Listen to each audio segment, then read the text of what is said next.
For today's little adventure, we're going to be reading The Cool Bean by Jory John. The Cool Bean. Watch out, here comes the cool beans. The cool beans. Oh yeah, check out how they move. Look at the way they swagger. Notice their sunglasses. Wow. The cool beans are all over school, from house to house, across town, beyond county lines. In the olden days, last year, we were all one big pot of beans. We were a mixed bag, but somehow it worked. Yep, those were the good old days. And then we stopped seeing each other as much. Oh, that's just how it is sometimes. You spend less time together, even though you're not totally sure why. I watched as the beans I knew so well, the beans from my own pod, become the cool beans. Oh, they were so cool. One of them played guitar, cool. One of them could draw the best superheroes, cool. One of them could jump higher than any bean I'd ever known, cool. Me, well, I mostly stayed the same. Sure, I made some small changes. I wore sunglasses, too big.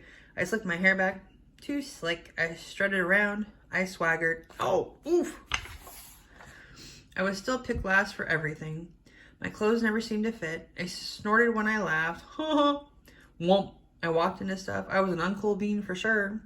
I started thinking of myself as just a common bean with no special skills that could completely compete, so I didn't even try. I've never been a cool bean. It seemed like there were two types of beans in the world. There were the cool beans and the beans like me. The days all blended together. I lived my life and things were just okay. I took tests and ate lunches and mostly kept to myself. The cool beans continued being cool. I mean, sure, I missed them a bit, but it's not like I was going to say anything. I felt like all the coolness had gotten in the way of our friendship, and that's how it went until one day, I was in the cafeteria. I dropped my lunch on my loafers. Oh no, not again. But then something sort of miraculous happened. Out of nowhere, one of the cool beans helped me clean it up.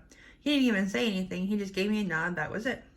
Later, I was out on the playground. I tripped and scraped my knee and maybe cried a little bit, and everybody saw it. Another one of the cool beans came to my side. Without a word, he dusted me off. That afternoon, I was sitting in class. I wasn't really paying attention. I didn't notice that our teacher had called on me. Everybody stared. I sat there in silence. Nobody said anything. And then everybody just laughed at me. That was it. After today, I was officially a has-been. But then one of the cool beans stood up and came over to me. Everybody watched. She leaned in close and whispered, "Hey, the teacher asked you to read from page 32. Then she gave me a quick wink and went back to her seat. It was a small gesture, sure, but it was also everything. I walked home with a goofy smile on my face. I smiled all the way through dinner. That day made all the difference. It was a day that could have been really bad, if not for the kindness of a few cool beans. It gave me a shred of confidence. That shred of confidence has continued to grow. Somebody had my back, or a few somebodies. After that, I started hanging out with the cool beans again. Hey, how have you been? Get it? How you been? Not all the time, but sometimes. At lunch, after school, even on the weekends. Throughout all of this, I realized that it's not about how you look or any of the other silly stuff. It's about a wink or a nod or a smile at just the right moment. It's about dusting somebody off, helping them up again, and pointing them in the right direction. You need a hand? Yes, please. Now that's cool. The end.